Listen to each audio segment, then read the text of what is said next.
Hi guys, நான் உங்க இடத்துல இருந்த பாணி. இன்னைக்கு வந்து ஒரு சுவாரஸ்யமான ஒரு தகவல் பார்க்க போறோம். அதாவது பிருகுமுனி மாந்திரீகம் அப்படின்னு சொல்லக்கூடிய ஒரு நூல்ல இருக்கக்கூடிய செய்தி. பிருகுமுனிவர் மாந்திரீகம் அப்படின்னு சொல்லக்கூடிய அந்த நூல்ல இருக்கக்கூடிய செய்தி. மாந்திரீகம் அப்படின்னு சொல்லக்கூடிய அந்த பேர் இருக்கிறதுனால நீங்க பயந்துக்கணும் அப்படின்னு அவசியம் கிடையாது. இது வந்து சராசரியாக நாம் வழிபடக்கூடிய தெய்வங்கள். ஆ கணபதி ஆகட்டும், பிரம்மாவாகட்டும், திருமாலாகட்டும் இல்லைங்களா? நாம் பேசக்கூடிய மொழி இருக்கு பாருங்க. அதை சக்தியூட்டக்கூடிய அந்த ஒரு விதம். அதை சக்தி ஊட்டுவதனால் நமக்கு என்னென்ன பயன் கிடைக்கும் அப்படிங்கக்கூடிய அந்த ஒரு விதம். இது எல்லாத்தையுமே வந்து விரிவா விளக்கி சொல்றது. இது அட்ட கருமத்த பத்தி பேசுறது இல்ல. ஸோ பேருக்கு அதுல மாந்திரீகம்னு இருக்கு. பட் பயன்கள் அப்படின்னு பார்க்கும்போது ரொம்ப சாத்வீகமான பயன்கள் அப்படிங்கிறது இருக்கு. ஒரு சில தகவல்கள் சொல்லறேன். சரிங்களா? கவனிச்சு பாருங்க. முதல்ல இது போல இருக்கக்கூடிய எந்த ஒரு செயல் செய்யறதா இருந்தாலும், பிருகுமுனிவர் என்ன சொல்றாரு, இது போல தெய்வ வழிபாடேங்க. சும்மா நம்ம ஒரு ஏதோ ஒரு மந்திரம் ஓம் நம சிவாய அது சொல்றோம். சொல்றோம். ஆனா பலன் கிடைக்க மாட்டேங்குது. ஏன் கிடைக்க மாட்டேங்குது? அப்படிங்கிற என்னைக்காவது ஒரு எண்ணம் இருந்திருக்குமா? அந்த எண்ணத்திற்கு பதில் கிடைக்குது பாருங்க. "என்னவே பிறர் மனை மேல் ஆசைதல்." ஃபர்ஸ்ட்டு விஷயம். அடுத்தவன் பொண்டாட்டி மேல ஆசைப்படாத. ஸோ ஆசை தள்ளுங்கிறதுல அந்த விஷயம் சொல்ற பிறர் மனை மேல் ஆசை தள்ளு. எடுத்தோ பிறர் பொருள் ஆசை தள்ளு. அடுத்தவன் பொருள் மேலயும் ஆசைப்படாத. சரி அடுத்தவன் பொண்டாட்டி மேலயும் சரி, அடுத்தவன் பொருள் மேலயும் சரி 2 மேலயும் ஆசை அப்படிங்கிறத உட்ரு. கன்னமே வைக்காதே காமந்தள்ளு. சரிங்களா? நம்மளுடைய காம உணர்ச்சிக்கு இடம் கொடுக்காம இரு. கண்மணியே மாங்கீசம் புகையும் தள்ளு. சரிங்களா? உங்களுக்கு இந்த மாமிசம், புகை இது எல்லாத்தையும் தள்ளு. பின்னமே வேண்டாம்பார் மாயை தள்ளு. இந்த உலகத்தில இருக்கக்கூடிய விஷயங்கள் மீது இருக்கக்கூடிய பற்று, மாயை அப்படிங்கிறது அத விலக்கு. பிசக்குள்ள கசடரை நீ சாடித் தள்ளு. பொய் புரட்டு பேசக்கூடியவர்கள், நல்லவர்கள் இல்லாதவர்கள்னு ஒரு வரையறை இருக்கு இல்லையா? அவர்கள் கூட இருக்கக்கூடிய அந்த ஒரு இத தள்ளிரு. பழக்கம் அப்படிங்கிறத தள்ளிரு. சுண்ணமுடன் தாம்பூலம், கள்ளும் கஞ்சா. சுக்கமில்லா பொய் முதலாங் கோபந்தல். ஸோ வெத்தல பாக்கு போடுறது, அதுக்கப்புறம் கள்ளு குடிக்கிறது, கஞ்சா குடிக்கிறது, அதுக்கப்புறம் பொய் பேசுறது, கோபப்படுறது இது எல்லாத்தையும் நீக்குங்கிறார். சராசரியாக ஒரு வேண்டுதல் செய்வதற்கே இப்படிப்பட்ட ஒரு மனோநிலை யார் ஒருவருக்கு வாய்க்கப் பெறுகிறதோ, அவர்கள் ஏதொரு முயற்சி செய்தாலும் அந்த ஒரு முயற்சி அப்படிங்கிறது திருவினையாகும். கூடிய விரைவில் திருவினையாகும். அதான் முக்கியங்க. சரிங்களா? அப்ப இது எல்லாத்தையும் வந்து நீக்குங்கிறார். இது எல்லாத்தையும் முதல்ல நீக்குவதற்கு உண்டான பக்குவத்த நீ வளர்த்திக்கோ. இது எங்க பார்த்திருக்கோம்? எங்கேயோ பார்த்திருக்கோமே! அட்டாங்க யோகத்துல இயம, நியமம்னு ஒண்ணு பார்த்திருக்கேன் தெரியுமா? இதுதாங்க. அந்த முதல் 2 விஷயம் இதுதான். "இத பண்ணாதே" அப்படின்னு குரு சொன்னார்ன்னா, அத பண்ணக்கூடாது. செயலால் இல்ல, மனதாலுமே பண்ணக்கூடாது. ஏன்னா மனதில ஒரு எண்ணம் எழுந்தா தான் அது செயலா மாறும். அப்போ இதெல்லாம் முதல்ல தள்ளு அப்படிங்கிறார். சரிங்களா?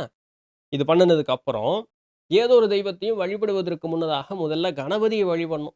அந்த கணபதிய வழிபடுவதற்கு உண்டான மந்திரமும், எந்திரமும் 2மே வந்து தந்திருக்கார். இதில இந்த எந்திர முறைகள் அப்படிங்கிறது இருக்கு. இத பயிற்சி பண்றது தான் நம்மளுக்கு கஷ்டம். இதுக்கு கண்டிப்பா உங்களுக்கு குரு அப்படிங்கிறவரு வேணும். வேற வழியே இல்லை. குரு இல்லாம நம்மனால எதுவும் செய்ய முடியாது. சரி. எனக்கு குரு இல்ல. எனக்கு இந்த மாதிரி இருக்கக்கூடிய விஷயங்கள் மீது பற்று இல்ல. இந்த மாரி மந்திரங்கள் சொல்லுவது, எந்திரம் கீறுவது இல்லையா? அந்த மாரி விஷயங்கள்ல எனக்கு பற்று இல்ல. ஆனா, என்னுடைய வாழ்வுல துன்பம் இருக்கு. இப்ப இதுபோல இருக்கக்கூடிய நிகழ்வுகளை வந்து செயல்கள செய்து, ஒரு நல்லது ஒரு நிலை எய்தியவர்கள் அப்படின்னு இருப்பாங்கல்ல. நான் அவங்க கிட்ட போய் கூட, நான் வந்து என்னுடைய பிரச்சனைக்கு தீர்வு காட்டலாம்ல. இப்ப எப்படி உடம்பு சரியில்லைன்னா, நாம போய் உட்கார்ந்து மருத்துவம் படிச்சுக்கிட்டு இருக்குமா? அது ஒரு மருத்துவம் படிச்சவர்கிட்ட போய் நம்மளுடைய நோய குணப்படுத்திக்கிறது இல்லையா? அதுபோல, இதுபோல் இந்த மந்திர வித்தை அப்படிங்கிறதுல வந்து கைதேர்ந்தவர்கிட்ட போய் என்னுடைய குறைகள் நான் நீக்கிடலாம்ல. அப்படி கண்டுபிடிக்கிறது எப்படி? அவங்க எப்படி சரியான ஆட்கள்னு நான் எப்படி தெரிஞ்சுக்கிறது அப்படின்னா, அதில எழுதியிருக்காரு. மெய் மாந்திரீகர் லட்சணம் அப்படின்னு சொல்லி விரிவா எழுதியிருக்காருங்க. சும்மா இல்ல. பெருசா எழுதியிருக்காரு. நிறைய செய்திகள். நான் ஷார்ட்டா என்ன சொல்லியிருக்காரு அப்படிங்கிறத மட்டும் சொல்றேன். ஒரு உண்மையான மாந்திரீகர் அப்படின்னு சொல்லக்கூடியவர், தன்னை மாந்திரீகர்ன்னு முதல்ல அவர் ஃபர்ஸ்ட் ஆஃப் ஆல் அவர் வெளிய பிரகடனம் பண்ணிக்கவே மாட்டார். முதல் விஷயம். சரிங்களா? மக்களுக்கு உதவி எல்லாமே செய்வார். ரொம்ப அவசியம், தேவை அப்படின்னா மட்டும் இவருனுடைய உதவி அப்படிங்கிறத வந்து அந்த இடத்துல தருவார். மத்தபடி அவர் வந்து பேசாம இருப்பார். அந்த இடத்துல எந்த ஒரு நிகழ்வு நடந்தாலும் இவர்கிட்ட எந்த விதமான ஒரு அசைவு அப்படிங்கிறது இவர்கிட்ட இருக்காது. தன்னுடைய பேர், புகழ் அதற்காக வந்து இவர் எந்த விதமான ஒரு செயல் அப்படிங்கிறதையும் செய்ய மாட்டார். காசு பணம் சம்பாரிக்கணும் அப்படின்னு சொல்லக்கூடிய அந்த ஒரு எண்ணம் வந்து நாட்டம் அவர்கிட்ட வந்து இருக்கவே இருக்காது. உதவி செய்ய வேண்டும்ங்கிற அந்த ஒரு காரணத்திற்காக மட்டுமே அவர் அந்த ஒரு காரியத்த செய்வாரே தவிர, மத்தபடி வேற எந்த எண்ணமும் அவருக்கு இருக்காது. 1. உண்மையாலுமே தெய்வத்தினுடைய அருள் பெற்று, தெய்வத்தை கண்டு பல வித்தைகள். அதாவது கோடான கோடி மந்திர வித்தைகளையும் கைக்குள்ள வச்சவரா இருப்பார். ஆனா, எதுவுமே தெரியாத ஆள் மாரி நம்ம கூட சராசரியா அவருடைய வாழ்க்கை அப்படிங்கிறது இருந்துகிட்டே இருக்கும். அவரு ஒரு நாள் எந்த ஒரு விஷயத்தையும் வெளிக்காட்டிக் கொள்ள மாட்டார். எப்பேர்ப்பட்ட பிரச்சனை வந்தாலும், அந்த ஒரு பிரச்சனைய வந்து எளிமையா அப்படியே ஈஸியா அத சால்வ் பண்ணி போறதுக்கு அப்படிங்கிறதுக்கு, இந்த மாந்திரீக தொழில் மூலமாகவே அவர் வந்து ஆம் வழிமுறைகள் அப்படிங்கிறத சொல்லுவார். முழுமையான தெய்வ வழிபாடு, தெய்வ நாட்டம், அது மேலேயே அவருடைய கவனம் அப்படிங்கிறது எல்லாமே இருக்கும். பொய் புரட்டு பேச மாட்டார். உங்கள மயக்கி ஏதோ ஒரு காரியம் பண்ணணும் அப்படிங்கிற எண்ணம் அவருக்கு இருக்காது. இதெல்லாம் எப்படி தெரியும் உங்களுக்கு முதல்ல? முதல்ல அவரு கூட கொஞ்ச நாளாவது பயணிக்கும் பொழுது தான் உங்களுக்கு அப்படிங்கிறது தெரியும். அவங்க சொன்னாங்க, இவங்க சொன்னாங்க. சும்மா போய் பார்த்துட்டு வந்தேன் அப்படிங்கிறதெல்லாம் நமக்கு தெரியாது. அவங்க கூட அந்த அந்த கொஞ்சம் நம்ம நோட்டம் விடணும். நோட்டம் விட்டா தான் அவங்க வந்து உண்மையான ஆளா, பொய்யான ஆளான்னு தெரியும். ஏன்னா, அடுத்தது பொய் மாந்திரீகருக்கு உண்டான இலக்கணம் சொல்லும்போது, மெய் மாந்திரீகருக்கு உண்டான இலக்கணம் உங்களுக்கு புரியும். அவர் என்ன சொல்றார்ன்னா, நல்ல மாந்திரீகரை காட்டிலும் பொய் மாந்திரீகர் இந்த உலகில் அதிகம் உண்டு. பிருகு முனிவரே சொல்லியிருக்கிறார். நல்லவங்கள காட்டிலும் பொய் பேசக்கூடியவங்க தான் இந்த உலகத்தில அதிகம் அப்படிங்கிறது உண்டு. இவங்களுடைய குணம் எப்படி இருக்கும் அப்படின்னு சொன்னா, "ஈரேழு புவனங்களும் என்னுடைய கைக்குள்ள வசம்" அப்படின்னு சொல்லி வாய் பேசுவானாம். முன்னாடி என்ன பார்த்தோம்? தான் மாந்திரீகவாதின்னே வெளிய சொல்லிக்காம அவங்க பாட்டுக்கு அமைதியா இருக்கக்கூடியவர்கள்னு உண்மையானவர்கள பார்த்தோம். பொய் மாந்திரீகர் என்ன சொல்லுவான்? இன்னைக்கு எத்தன YouTubeல நம்ம வீடியோ பார்க்குறோம். ரீல்ஸ், Instagramல பார்க்குறோம். பாருங்க. "ஈரேழு புவனங்களும் என்னுடைய கைக்குள்ளாச்சு" அப்படின்னு சொல்லுவான். "சகல பூத கணங்களும் என் சொல்படி கேட்கும்" அப்படிங்கிற வாய் பேசுவானாம். பூதங்கள் எல்லாம் பார்த்தீங்கன்னா, அந்த தெய்வங்கள்லாம் பூதங்களே வந்து வழிபடக்கூடிய தெய்வம். நான் டெய்லியும் சாமிய பார்த்தேன்யா. நான் சாமி அங்க பார்த்தேன். சாமி இங்க பார்த்தேன். சாமி அப்படி இருந்தது. சாமி இப்படி இருந்தது. அட்டி நிமித்துவாங்க. இது மட்டும் இல்லாம, எல்லா சக்கரங்களினுடைய ரகசியங்கள், எந்திரங்கள் வரையிறோம் பார்த்தீங்களா, அந்த எந்திரங்களினுடைய ரகசியமெல்லாம் எனக்கு தெரியும். கோடி வகையிலான மந்திர முறைகள் எல்லாம் எனக்கு தெரியும். அது எல்லாத்தையும் உருவேத்தி சக்தி ஊட்டி வச்சிருக்கேன் அப்படின்னு சொல்லி பயங்கரமா வாய் பேசுவான். பேய் பிசாசுகள் எல்லாம் என்னை கண்ட மேனிக்கு ஓட்டமா ஓடி போயிரும் அப்படின்னு சொல்லுவான். திடீர்னு இருந்திருந்தா பெரிய ஜடாமுடி அதெல்லாம் போட்டுட்டு, அ ஏதோ ஒரு வீட்ல வந்து இருக்கக்கூடிய ஒரு பெண்ணு, அந்த கொஞ்சம் உடல் நலமோ, மனநலமோ சரியில்லைன்னா உடனே வந்துருவா. "உனக்கு பேய் புடிச்சிருச்சு, பிசாசு புடிச்சிருச்சு" அப்படின்னு சொல்லி விபூதி எடுத்து அடிச்சு, ஒரே ஒரு ஆர்ப்பாட்டம் பண்ணிட்டு போவான். என்னென்னமோ பண்ணி பார்ப்பான். இவனுக்கு தான் வித்தையே தெரியாதே! ஆனா அங்க என்னென்னமோ பண்ணி பார்ப்பான். அது போகாது. உடனே என்ன சொல்லிருவான் அப்படின்னு சொன்னா, இவனுக்கு வந்து தெய்வம் தான் அவன வந்து ஆட்கொண்டு இருக்கு. பேயோ, பிசாசோ இல்ல. தெய்வம் தான் ஆட்கொண்டு இருக்கு. அதுக்கு இந்த மாரி பூச முறை செஞ்சா செட் ஆகாது. அதனால நீங்க என்ன பண்ணுங்க அப்படின்னு சொன்னா, நான் வேற பூச முறை தர்றேன். இந்த பூச முறைகள் எல்லாத்தையும் பின்பற்றி, நீங்க இது பண்ணும்பொழுது இது சரியா போயிரும். அந்த அப்படின்னு சொல்லி அந்த பெண்ணை அழைச்சு, ஏதாவது மாறாட்டம் பேசி அந்த பெண்ணை கற்பழி பண்ணி இதிலயே இருக்கு. அவரு எழுதியிருக்கார். இது என்னமோ இன்னைக்கு நேத்தைக்கு நடக்கிற ட்ரெண்ட் இல்ல போல. காலங்காலமா இந்த லட்சணம் தான் இருக்கும் போல இருக்கு. எல்லா மனிதர்களுடைய குணம் இப்படித்தான் இருக்கும் போல. அந்த மாரி அவரு சொல்றாரு, நாசம் அடைவிப்பார்கள் நல்ல பெண்ணை நயமாகத் தான அழைத்து லீலையப்பா, பூசை செய்வார் போல் பெண்ணை தன்னை புணருவார் கற்பழித்து விடுவார் தானே. பாட்டுல இருக்கு. ஸோ இதெல்லாம் கவனப்படணும் நம்ம. சும்மா ஒரு ஒரு ஆள் வந்து 4 வீடியோல பேசுறாரு. ஏதோ ரீல்ஸ்ல கண்டத அடிச்சு தள்ளி நிமித்திக்கிட்டு இருக்காரு அப்படின்னு சொன்னா, அதெல்லாம் உண்மை அப்படின்னு சொல்லி நம்பிட்டு, அங்க போனா நமக்கு வந்து ஆ எல்லா நன்மையும் நடந்துரும் அப்படின்னு சொல்லக்கூடியதெல்லாம் கிடையாது. வெறும் சடை தரித்து, இல்ல ஒரு ஏதோ ஒரு வேஷத்த போட்டு, இல்ல இந்த உடையில வந்து இது பண்ணி, நல்ல பெரிய தாடி வச்சுக்கிட்டு, அழகா பேசக்கூடிய ஒரு திறன் இருக்கு அப்படிங்கிறதுனாலயும் நான் அத பார்த்தேன், இத பார்த்தேன், அது மயங்குச்சு, இது மயங்குச்சுன்னு சொல்றதுனால, அவர்கள் உண்மையானவர்கள் அப்படிங்கிறது கிடையாது. அப்படிங்கிறது மனசுல நல்லா புரிஞ்சு வாங்கிக்கணும் அப்படிங்கிறத நல்லா இது பண்ணிக்கங்க. அவசரப்பட்டு எந்த ஒரு காரியமும் செய்யக்கூடாது அப்படிங்கிறத இது பண்ணிக்கங்க. சரிங்களா? இது வந்து பொய் மாந்திரீகர், மெய் மாந்திரீகர்ங்கிறதுக்கு உண்டான அடையாளங்கள் இது எல்லாமே. சரி இப்படி இருக்கு. இத கத்துக்கணும் அப்படின்னு விருப்பப்பட்டா, ஆப்வியஸ்லி நீங்க யாராவது குருவ நாடி போய் தான் ஆகணும். வேற வழி இல்ல. அதுல ஒரு விஷயம் சொல்றாரு பாருங்க. பிரம்மாவ அழைக்கலாம். சரிங்களா? பிரம்மாவ அழைப்பதற்குண்டான ஒரு வழிமுறை இருக்கு. அதுக்கு முன்னாடி பிரம்மா எப்படி இருப்பார்ன்னு நமக்கு தெரியணும் இல்லையா? பிரம்மாவினுடைய ரூபம்னு சொல்றோம். பாரப்பா, பிரம்மன் நான்முகன் தானாச்சு. 4 தலை இருக்கான் அவருக்கு. 4 முகம் இருக்கான். பகடிலா அத்தமும் அட்டமாச்சு. அத்தம்னா கையின்னு அர்த்தம். சரிங்களா? 8 கை இருக்கான் அவருக்கு. சேரப்பா அத்திரத்தின் நிறமோ வெண்ணெய். போட்டிருக்கக்கூடிய வஸ்திரம், துணி அது வந்து வெண்மை நிறமா இருக்காம். சதுரான வாகனமோ அன்னமாச்சு. அன்ன வாகனம் கொண்டவர். சரிங்களா? கூரப்பா ரஜதமே குணமுமாச்சு. ராஜச குணம் கொண்டவராக அவர் இருக்கிறார். குறிப்புள்ள காந்தியது கதிரோன் கோடி. அவர் உடல்ல இருந்து வரக்கூடிய அந்த தேஜஸ், அந்த அந்த ஒரு அந்த அதான் தேஜஸ் இல்லையா? ஒளிப்படம். அது எப்படின்னா, கதிரோன் கோடி. கோடி சூரியன் பிரகாசிச்சா எந்த அளவுக்கு அந்த ஒரு சோதிமயமா இருப்பாரோ, அந்த அளவுக்கு இருப்பாராம். "ஆரப்பா அறிவார்கள் இவரின் மேன்மை, அன்னவரின் பத்தினியே வாணியாச்சு." இவங்களுடைய பெருமையெல்லாம் யாருக்குப்பா தெரியும்?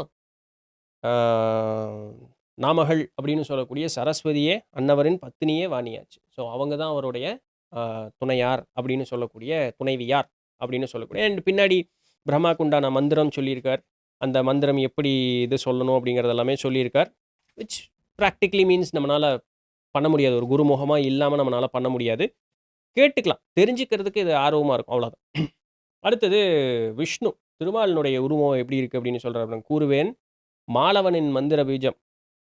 முதல்ல மகிமையுடன் தியான முதல் ரூபங்கள். சரிங்களா? முதல்ல உருவத்த தெரிஞ்சுக்கோ. வீரமுள்ள சிரசு ஏகஞ்சொன்னேன். ஒரு தல தான் அவருக்கு. சரிங்க. சிரசு ஏகஞ்சொன்னேன். விளக்கமுள்ள அத்தமமும் சதுரமுமாகும். ஸோ கைகள் 4 கைகள் இருக்கு. சேரவே கபில நிறம் மஞ்சள் ஆடை. ஸோ அவர் வந்து கருமை நிறம். கபில நிறம்னா கருமை நிறம். சரிங்களா? மஞ்சள் ஆடை. ஆடை வந்து என்ன நிறத்தில போட்டிருக்கார்? மஞ்சள் நிறத்தில ஆடை போட்டிருக்காராம். செங்கண்ணனும் செவ்வாயும் சுருட்டை ரோமம். ஸோ சிவந்த கண்கள், செவ்வை அந்த செவந்த வாயுடையவர். முடி வந்து சுரட்டை முடி கொண்டவராம். அந்த ரோமங்கள் அதுவும் வந்து சுரட்டை முடி கொண்டதாம். செங்கண்ணும் செவ்வாயும் சுருட்டை ரோமம் பார்க்கவே கருடனது வாகனமாச்சு. சரிங்களா? கருடன் அதுதான் வந்து வாகனமா இருக்கார். பகடில்லா சத்துவமே குணமும் என்ன சத்துவ குணம் கொண்டவராக திருமால் அப்படிங்கக்கூடியவர் இருக்கிறார் அப்படின்னு சொல்லி அண்ட் அவருக்கு உண்டான அந்த ஒரு மந்திர முறைகளையும் குடுக்குறார். எப்படி வழிபடணும் அப்படின்னு சொல்லக்கூடிய அந்த செயல்களையும் அவர் வந்து சொல்றாருன்னு பாருங்களேன். இதெல்லாம் சொல்லி முடிக்கிறார். முன்னாடி கணபதிக்கு வழி சொன்னார். பின்ன பிரம்மாக்கு வழி சொன்னார்.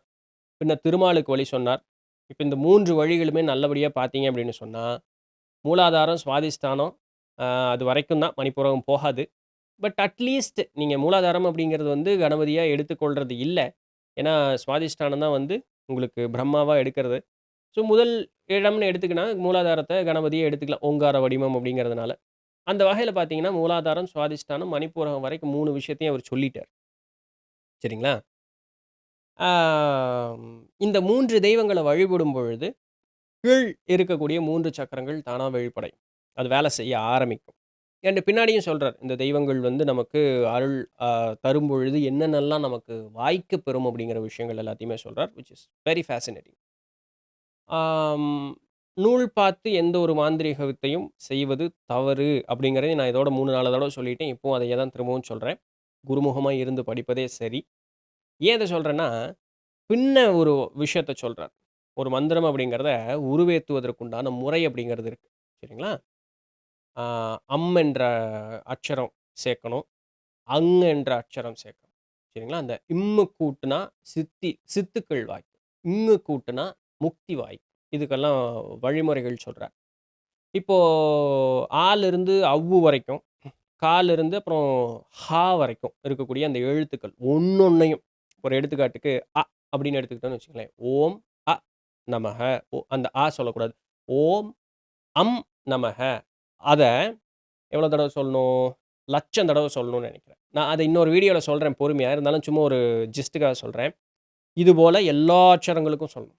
மறுபடியும் ஓம் அங் நமக அப்படிங்கிறது. அதையும் லட்சம் தடவ சொல்லணும். அப்படி எல்லா இதுக்கும் சொல்லணும். சரிங்களா? இத்தனையும் சொல்லும் பொழுது மந்திரம் உருவேறும். ஒரு ஒரு எழுத்துக்களையே நம்ம உருவேத்துறோம். சரி வெறும் எழுத்துக்கள் உருவேத்துறதுனால ஏதாவது பலன் கிடைக்கணுமா? கிடைக்கும். அம் சொன்னா ஒரு பலன் இருக்கு. இந்த வந்து லட்சம் தடவ சொல்லி உருவேத்திருக்கும்பொழுது அதுக்கு ஒரு பலன் உண்டு. ஆம் அத சொல்லி லட்சம் தடவ உருவேத்துனா அதுக்கு ஒரு பலன் உண்டு. இம், ஈம், உம், ஊம் இப்படி ஒண்ணொண்ணையும் சொல்லும்பொழுது ஒரு ஒரு சித்துக்கள் நமக்கு வாய்க்க பெற்றுக்கிட்டு கொண்டே இருக்கும். அந்த சித்து வாய்க்க பெற்றுச்சுன்னா, அந்த சொல் வந்து உருவேறிடுச்சுன்னு அர்த்தம். ஈஸியா இருக்குல்ல? உட்காந்து பண்ணலான்னு யோசிக்கிறோம்ல? பெரிய ஒரு டீட்டெயில்டான ஒரு எந்திரம் ஒண்ணு குடுத்திருக்காரு. பயங்கர டீட்டெயில்டான ஒரு எந்திரம். அந்த எந்திரத்து முன்னாடி உட்கார்ந்து இது எல்லாத்தையும் சொல்லணும்.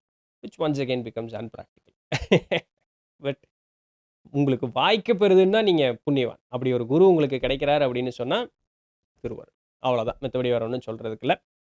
எனிவே இதுல இன்னும் என்னால இன்னொரு பார்ட் கூட அந்த என்னென்னலாம் நடக்கும்னு சொல்றதுக்கு எனக்கு இன்னொரு பார்ட் போட முடியும். அது ஆர்வமா இருக்கும். அந்த எழுத்துக்கள் உருவேறும்போது நமக்கு வாய்க்கு பெறும் சித்துக்கள் எல்லாத்தையுமே சொல்றேன். ரொம்ப ஆர்வமா இருக்கு அது தெரிஞ்சுக்கிறதுக்கு. So yeah! இன்னைக்கு உண்டான பதிவு. புதுசா இருந்திருக்கும், புடிச்சிருக்கும், இன்ஃபர்மேட்டிவா இருந்திருக்கும்னு நம்புறேன். நாளைக்கு வேற ஏதாவது ஒரு சுவாரஸ்யமான செய்தியில சந்திப்போம். அதுவரையும் தொடர்ந்து இணைந்திருங்கள். நான் உங்க இடத்துல நன்றி.